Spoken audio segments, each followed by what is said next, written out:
Hi, in this video I will show you how to set up and add credit card to the FITBIT Sense smartwatch NFC edition.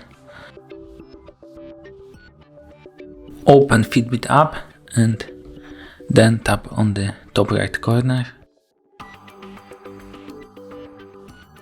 Go to the Sense, go to the wallet, tap on the Get Started.